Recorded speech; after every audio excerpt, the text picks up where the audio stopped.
नमस्कार। आज हम एक ऐसे क्षेत्र के इतिहास की पड़ताल कर रहे हैं जो अपनी प्राचीन जड़ों और नाटकीय मोड़ों और कह सकते हैं कि स्थायी सांस्कृतिक विरासत के लिए जाना जाता है, ओडिशा। जी। हमारे पास श्रोता द्वारा साझा किया गया एक काफी विस्तृत ऐतिहासिक अवलोकन है और हमारा मिशन है इस सामग्री के जरिए ओडिशा की यात्रा को समझना। बिल्कुल। प्राचीन कलिंग की समुद्री शक्ति से लेकर आधुनिक भारत के एक महत्वपूर्ण राज्य बनने तक का सफर। बिल्कुल। और ये कहानी सिर्फ राजाओं और युद्धों की नहीं है। हाँ, मतलब ये विचारों के टकराव, कला के उत्कर्ष और एक विशिष्ट पहचान के निर्माण की भी कहानी है। हाँ। इसमें भव्य मंदिर हैं, इसमें निर्णायक युद्ध हैं और भाषाई आधार पर राज्य बनने का एक अनूठा संघर्ष भी शामिल है। हाँ, और शुरुआती बिंदु ही कितना नाटकीय है। मतलब कलिंग युद्ध का जिक्र आते ही मन में अशोक के हृदय परिवर्तन की वो छवि उभरती है। सही कहा। या फिर कोणार्क का सूर्य मंदिर, जिसकी भव्यता तो आज भी लोगों को चकित कर देती है। तो चलिए इस दिलचस्प इतिहास की गहराइयों में झांकते हैं। जरूर। तो सबसे पहले प्राचीन काल की बात करते हैं। स्रोत बताते हैं कि ओडिशा में मानव सभ्यता बहुत पुरानी है। जी हाँ। मयूरभंज, संबलपुर, अंगुल जैसी जगहों पर पाषाण युग के औजार मिले हैं, लेकिन इतिहास में इसकी पहचान मुख्य रूप से कलिंग के नाम से बनती है, जो लगभग 1000 ईसा पूर्व तक एक अहम व्यापारिक और सांस्कृतिक केंद्र बन चुका था। हाँ, सही कहा। प्राचीन कलिंग कोई छोटा मोटा राज्य नहीं था। महाभारत और रामायण जैसे जो हमारे महाकाव्य हैं, उनमें भी इसका उल्लेख मिलता है। अच्छा। और इसकी भौगोलिक स्थिति देखिए, समुद्र तट पर बसा होने के कारण ये एक शक्तिशाली समुद्री राज्य था। इसके व्यापारिक जहाज श्रीलंका, दक्षिण पूर्व एशिया के द्वीपों और यहाँ तक कि रोमन साम्राज्य तक जाते थे। रोमन साम्राज्य तक? जी हाँ। मतलब ये एक अंतर्राष्ट्रीय खिलाड़ी था उस जमाने का। ये सिर्फ व्यापारी नहीं था, ये विचारों और संस्कृति के आदान प्रदान का भी एक बड़ा जरिया था। और शायद इसी सामरिक और आर्थिक महत्व की वजह से मौर्य सम्राट अशोक की नजर इस पर पड़ी। बिल्कुल। 261 ईसा पूर्व का कलिंग युद्ध, इससे तो भारतीय इतिहास का एक महत्वपूर्ण मोड़ माना जाता है। हाँ। स्रोत में दिए गए आंकड़े वाकई चौंकाने वाले हैं। अशोक के अपने शिलालेखों के अनुसार युद्ध में 1 लाख लोग मारे गए। हाँ, 1 लाख। और 1.5 लाख लोगों को बंदी बनाकर निर्वासित कर दिया गया। क्या इन आंकड़ों पर इतिहासकारों में आम सहमति है? ये संख्या थोड़ी अविश्वसनीय सी लगती है। देखिए, ये आंकड़े अशोक के 13वें शिलालेख से आते हैं और इतिहासकार आमतौर पर इन्हें युद्ध की भयंकरता दर्शाने वाला मानते हैं। हालांकि सटीक संख्या पर थोड़ी बहस हो सकती है। अच्छा। लेकिन महत्वपूर्ण बात आंकड़ों से ज्यादा उसका प्रभाव है। यहाँ दिलचस्प बात यह है कि इस विनाश लीला ने अशोक को अंदर तक झकझोर दिया था। उसने युद्ध का रास्ता छोड़कर धम्म यानी धर्म का मार्ग अपनाया और बौद्ध धर्म का अनुयायी बन गया। और ये सिर्फ अशोक का व्यक्तिगत परिवर्तन नहीं था। नहीं, उसने फिर इस शांति के संदेश को न सिर्फ अपने साम्राज्य में बल्कि श्रीलंका, मध्य एशिया और दक्षिण पूर्व एशिया तक फैलाया। तो कलिंग युद्ध ने असल में विश्व इतिहास पर अपनी छाप छोड़ी, बौद्ध धर्म के वैश्विक प्रसार को बहुत गति दी। तो ये एक बहुत बड़ा प्रभाव था। मौर्य साम्राज्य के कमजोर पड़ने के बाद क्या हुआ? कलिंग ने फिर से स्वतंत्रता हासिल कर ली? हाँ, ऐसे ही लगता है। यहाँ चेदी या कुछ लोग चेत राजवंश कहते हैं, उसका जिक्र आता है, और शासक खारवेल का। ये 2री शताब्दी ईसा पूर्व की बात है। हाँ, स्रोत में भुवनेश्वर के पास उदयगिरी की गुफाओं में हाथी गुम्फा शिलालेख का भी उल्लेख है। ये शिलालेख इतना महत्वपूर्ण क्यों माना जाता है? हाथी गुम्फा शिलालेख अपने आप में एक, कह सकते हैं, अद्भुत ऐतिहासिक दस्तावेज है। ये असल में उदयगिरी की एक गुफा की दीवार पर प्राकृत भाषा और ब्राह्मी लिपि में खुदा हुआ एक काफी लंबा लेख है। अच्छा। इसमें राजा खारवेल के शासनकाल की घटनाओं, उनके सैन्य अभियानों जिसमें मगध पर चढ़ाई भी शामिल है, और उनके द्वारा किए गए निर्माण कार्यों का विस्तृत वर्णन मिलता है। ये हमें उस काल के कलिंग की शक्ति और खारवेल की महत्वाकांक्षाओं की एक झलक देता है। साथ ही ये खारवेल के जैन धर्म के प्रति झुकाव और उनके संरक्षण को भी दर्शाता है। मतलब उस दौर के इतिहास को समझने के लिए ये एक बहुत ही कीमती स्रोत है। खारवेल के बाद का समय कैसा था? क्या कलिंग अपनी शक्ति बनाए रख पाया था? देखिए, खारवेल के बाद कलिंग का इतिहास थोड़ा सा, कह सकते हैं, धुंधला हो जाता है। ऐसा लगता है कि राज्य शायद छोटे छोटे हिस्सों में बढ़ गया था। अच्छा। गुप्त साम्राज्य के समय लगभग 4वीं शताब्दी ईस्वी में कुछ समय के लिए यहाँ उनका प्रभाव जरूर रहा, लेकिन जल्द ही माठर और शैलोद्भव जैसे स्थानीय राजवंशों ने अपनी स्वतंत्रता फिर से स्थापित कर ली। ये एक तरह से राजनीतिक विखंडन का दौर था, पर हाँ, क्षेत्रीय स्तर पर शासन चलता रहा। तो फिर एक बड़ी शक्ति के रूप में ओडिशा का पुनरोदय कब हुआ? इसका श्रेय जाता है भौमकर वंश को, जो लगभग 8वीं से 10वीं शताब्दी तक थे, और फिर सोमवंशी लगभग 9वीं से 12वीं शताब्दी। भौमकर वंश। हाँ, भौमकर वंश की खास बात यह भी है कि इसमें कई रानियों ने शासन किया। अरे वाह! जो उस समय के लिए काफी असाधारण बात थी। उन्होंने बौद्ध धर्म को संरक्षण दिया और कई स्तूप और मठ बनवाए, जैसे ललितगिरी, रत्नागिरी और उदयगिरी के बौद्ध विहार। इन्हें आज हम उड़ीसा के डायमंड ट्रायंगल के रूप में जानते हैं। Diamond triangle? अच्छा। वहीं सोमवंशियों के समय में हिंदू धर्म और खासकर शैव मत का प्रभाव पड़ा और भुवनेश्वर में लिंगराज मंदिर जैसे भव्य मंदिरों के निर्माण की शुरुआत हुई। ये प्रारंभिक कलिंग वास्तुकला के बेहतरीन उदाहरण हैं।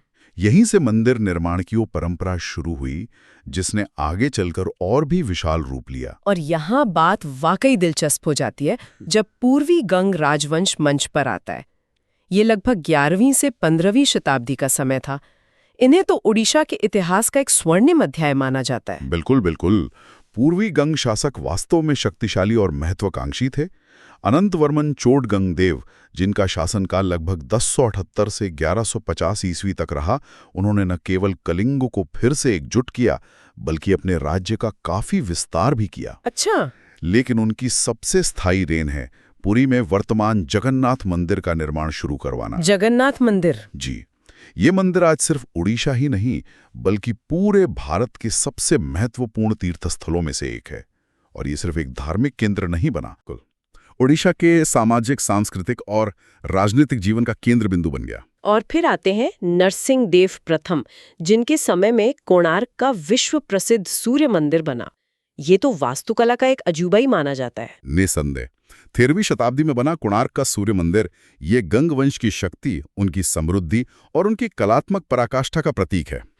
इसे एक विशाल रथ के रूप में डिजाइन किया गया है, जिसे 7 घोड़े खींच रहे हैं और जिसके 24 पहिए हैं।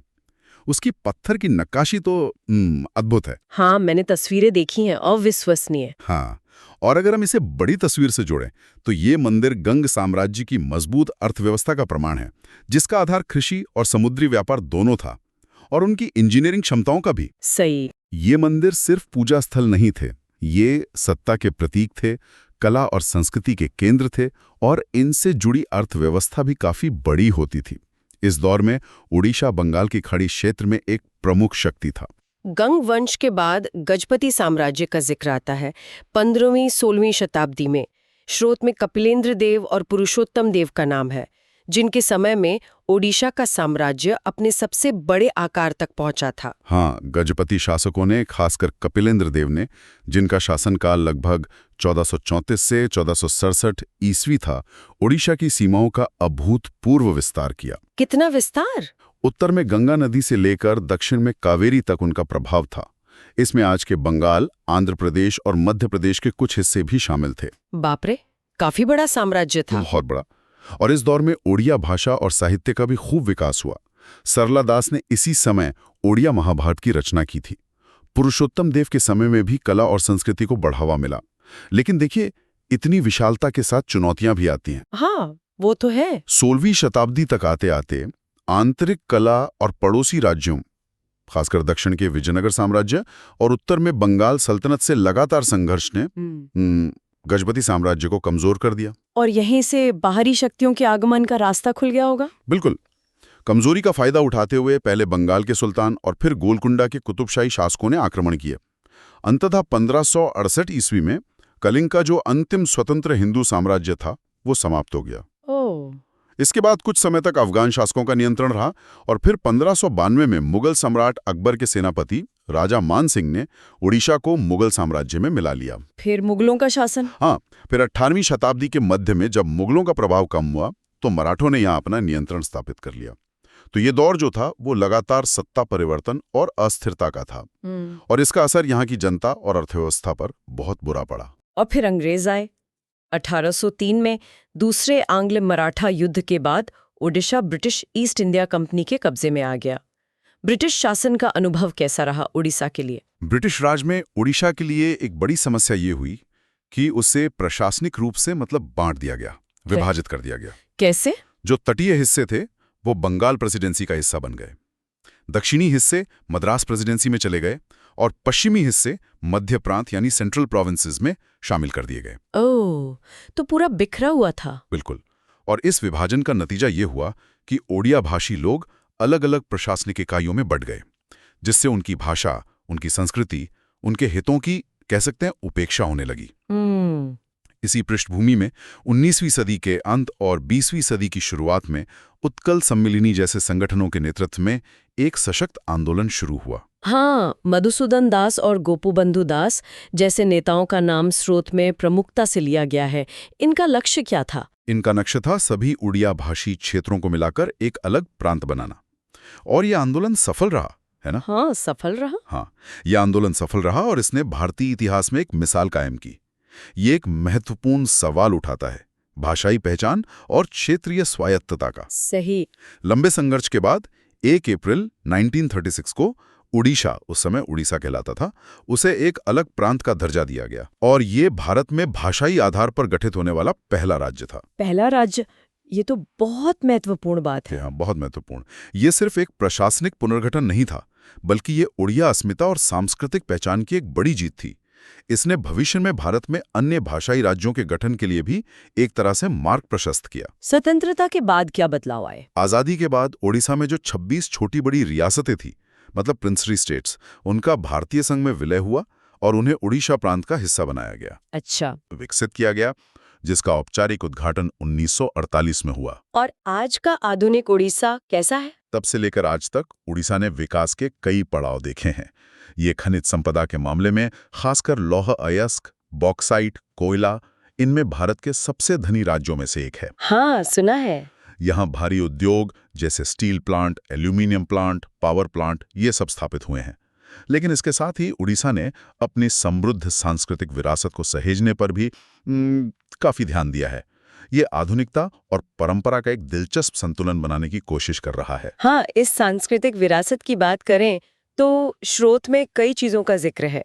उड़िया भाषा है, उड़ीसी नृत्य है, मंदिर है, रथ यात्रा, पट्टचित्र। ये सूची तो काफी लंबी है। और होनी भी चाहिए। उड़ीसा की सांस्कृतिक संपदा वाकई अद्भुत है। उड़िया भाषा, जिसे 2014 में भारत की 6ठी शास्त्रीय भाषा का दर्जा मिला, उसका अपना एक लंबा और समृद्ध साहित्यिक इतिहास है। अच्छा, ये 6ठी शास्त्रीय भाषा है? जी हाँ। और ओडिसी नृत्य, जिसकी जड़ें मंदिरों की देवदासी परंपरा से जुड़ी मानी जाती हैं, आज भारत के 8 शास्त्रीय नृत्यों में से एक हैं और अपनी सुंदरता और लालित्य के लिए विश्व प्रसिद्ध है। और मंदिरों का वो स्वर्ण त्रिभुज, पुरी, कोणार्क, भुवनेश्वर। हमने पुरी और कोणार्क की बात तो की, भुवनेश्वर भी उतना ही महत्वपूर्ण है क्या? बिल्कुल, भुवनेश्वर को तो मंदिरों का शहर ही कहा जाता है। यहाँ लिंगराज मंदिर जैसे सैकड़ों प्राचीन मंदिर हैं, जो कलिंग वास्तुकला के विकास के अलग अलग चरणों को दर्शाते हैं। सैकड़ों मंदिर? जी हाँ, ये तीनों शहर मिलकर उड़ीसा के सांस्कृतिक और धार्मिक पर्यटन का आधार बनाते हैं। और फिर पुरी की विश्व प्रसिद्ध रथ यात्रा है। वो सिर्फ एक धार्मिक उत्सव नहीं, बल्कि एक विराट सांस्कृतिक आयोजन है, जिसमें लाखों लोग शामिल होते हैं। स्रोत में पट्टचित्र पेंटिंग, पत्थर और लकड़ी की नक्काशी और पिपीली के एप्लिक वर्क का भी जिक्र है। ये क्या है संक्षेप में? पट्टचित्र, जिसका मतलब है कपड़े पर बना चित्र, पट्ट यानी कपड़ा और चित्र यानी पेंटिंग, ये उड़ीसा की एक पारंपरिक लोक कला है। इसमें आमतौर पर पौराणिक कथाओं, खासकर जगन्नाथ संस्कृति से जुड़े विषयों को बहुत बारीक और रंगीन तरीके से चित्रित किया जाता है। अच्छा। इसी तरह पत्थर और लकड़ी पर नक्काशी की परंपरा भी बहुत पुरानी है, जिसके बेहतरीन नमूने हमें मंदिरों में देखने को मिलते हैं। और पिपीली शहर अपने खास तरह के एप्लिक वर्क के लिए मशहूर है। Applique work? हाँ, एप्लिक वर्क। इसमें रंगीन कपड़ों के टुकड़ों को जोड़कर खूबसूरत डिजाइन बनाए जाते हैं, जिनका इस्तेमाल छतरियों, पर्दों और सजावटी सामानों में होता है। ये सब उड़ीसा की जीवंत लोक कला परंपरा के उदाहरण हैं। तो इस सब का क्या मतलब है? मतलब ये सारी सांस्कृतिक चीजें मिलके क्या बताती हैं? इसका मतलब ये है कि ओडिशा की पहचान सिर्फ इसके इतिहास या भूगोल तक ही सीमित नहीं है।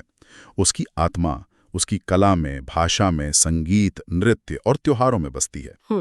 ये सांस्कृतिक तत्व सिर्फ अतीत के अवशेष नहीं है, बल्कि ये आज भी ओडिशा के लोगों के जीवन का एक अभिन्न हिस्सा है और राज्य को एक विशिष्ट पहचान देते हैं।